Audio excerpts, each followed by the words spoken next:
Selamat datang di podcast pengembangan diri. Podcast ini merupakan top 5 podcast of the year 2023 versi Spotify Indonesia.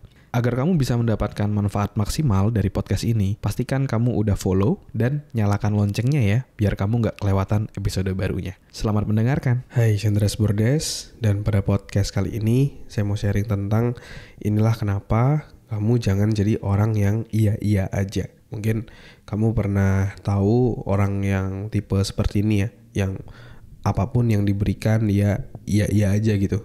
Kamu kesini ya, kamu situ ya, kamu kayak gini ya, kamu kayak gitu ya gitu. Mungkin karena dia ada rasa nggak enak kah mungkin, atau mungkin dulu ketika kecil dia diapresiasi atau dihargai oleh orang tuanya ketika dia menuruti semua kemauan dari orang mungkin, sehingga itu terbawa sampai besar. Bisa jadi itu terjadi. Dan ternyata ketika kita menjadi orang yang iya aja itu tidak sepenuhnya itu baik kayak gitu. Pasti ada hal-hal negatif yang menyertai hal tersebut gitu. Kenapa? Nah, gimana itu bisa terjadi? Nah, itu kita akan bahas di episode kali ini.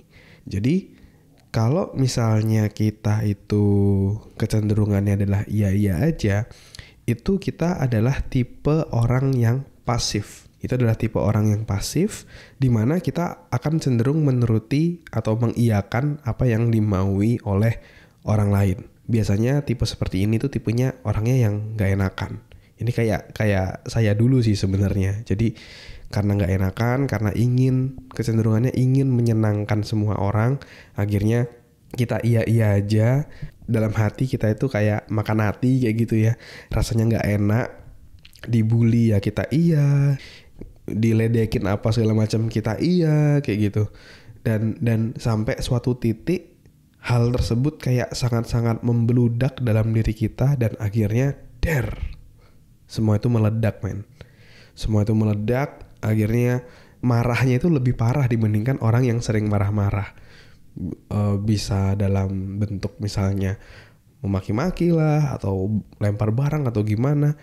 Dan bahkan tidak jarang akhirnya karena saking marahnya sama orang lain, dia udah menutup komunikasi ataupun menjadi dingin, menjadi beku ya, bahkan beku gitu ya, dengan orang tersebut, nggak mau ngomong lagi.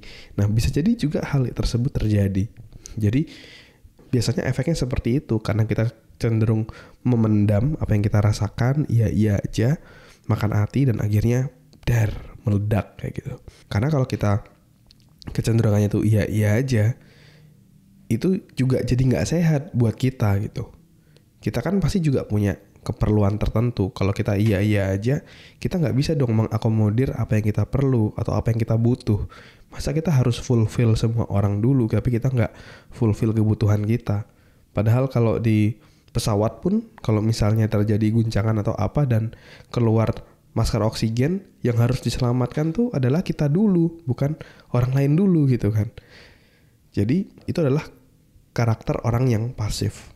Sebaliknya, lawan katanya pasif itu adalah agresif. Kalau agresif itu kebalikannya. Agresif itu adalah apa yang dia mau, orang lain tuh harus menyetujuinya. Ya. Jadi kalau pasif, dia iya aja. Kalau agresif, dia itu sangat-sangat mau tertentu, semuanya harus mengikuti.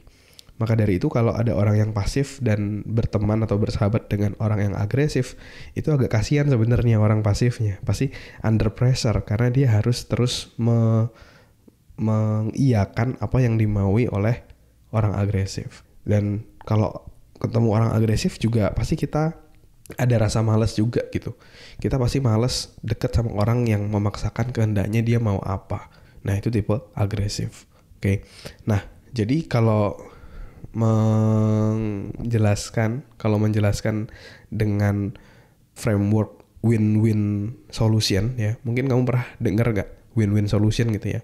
Maksudnya win-win itu adalah, yang ideal itu adalah semua orang harusnya win. Sisi aku win, sisi kamu win, everybody win dalam sebuah hubungan orang yang sudah dewasa kayak gitu. Udah bukan bocah lagi gitu. Jadi kita harus berpikir win-win. Kalau pasif itu kecenderungannya lose win. Aku lose, orang lain win. Atau kalau agresif itu kebalikannya. Itu adalah tipe komunikasi win-lose. Yang penting aku win, aku nggak peduli kalau orang lain lose. Nah itu agresif. Nah terus gimana agar kita bisa menjadi lebih dewasa dan bisa menjadi win-win gitu. Misalnya di condong ke kiri itu pasif dan condong ke kanan itu agresif, kita harus ada di tengah-tengah di spektrum ini, yaitu adalah asertif. Asertif adalah ketika kita bisa menyampaikan apa yang kita mau, ya, apa yang kita mau dengan cara yang baik dan akhirnya bisa terkomunikasikan dengan baik dan bisa memenuhi kebutuhan, ya, bisa memenuhi dua keperluan orang tersebut, ya, itu adalah asertif.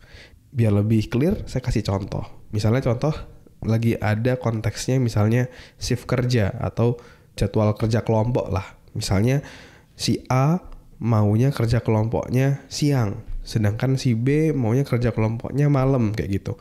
Nah, kalau orang pasif pasti dia mengiyain apa yang dia mau, apa yang dimaui oleh temannya. Tapi kalau orang agresif pasti dia sangat-sangat kekeh untuk mendapatkan apa yang dia mau di jam yang dia harapkan. Ya. Nah, kalau orang asertif dia mau open mind dan mau ngobrol dengan kawan bicaranya kayak gitu. Misalnya dia maunya siang, tapi temennya maunya malam. Nah, situ dia mau open mind, orang yang asertif itu. Mau coba ngobrol. Kenapa sih kamu mau malam? Emang kamu siang ada acara apa? Ngobrol. Terus, aku siang juga nih, orang tuaku lagi datang, jadi aku harus bisa nemanin beliau dulu sebelum sorenya beliau balik ke kampung halaman. Nah, dari situ kan kita jadi tahu alasannya kenapa dia mau melakukan hal tersebut, sampai akhirnya bisa saling memahami dan memilih keputusan yang paling bijak. Jadi misalnya akhirnya kalau seperti itu ya udah, karena urusanku tidak terlalu urgent, jadi makanya kita bikin malam aja, nggak apa-apa kok. Kamu siang sampai sore urus orang tuamu dulu aja, nggak apa-apa gitu. Hal tersebut didapatkan ketika kita satu yang namanya asertif, ya. Kita nggak cuma iya aja atau memaksakan kehendak, tapi kita mencari win-win solution, di mana kita bisa win, orang lain juga jadi win. Dan di situ diperlukan open mind dan keterbukaan hati untuk kita mau mempelajari, untuk kita mau memahami kenapa dia memilih tersebut, dan setelah itu pilihlah alternatif yang paling bijak untuk bisa mengakomodir keduanya. Jadi jalan tengahnya di mana tuh istilahnya. Kita harus bisa mendapatkan hal tersebut. Oke?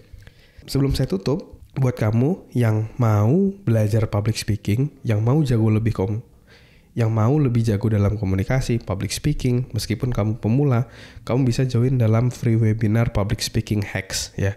Di hari Minggu 3 Maret jam 7 sampai jam 8. Kamu bisa daftar secara gratis, silakan masuk ke selfdev.id/webinar atau kamu bisa langsung klik link yang ada di deskripsi. Daftar sekarang juga sebelum slotnya terbatas. Sampai ketemu di webinar. Terima kasih sudah mendengarkan episode podcast pengembangan diri.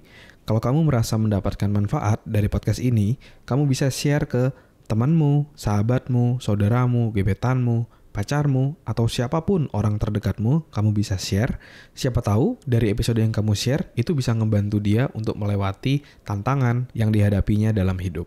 Semoga bermanfaat ya. Never stop learning because life never stop teaching.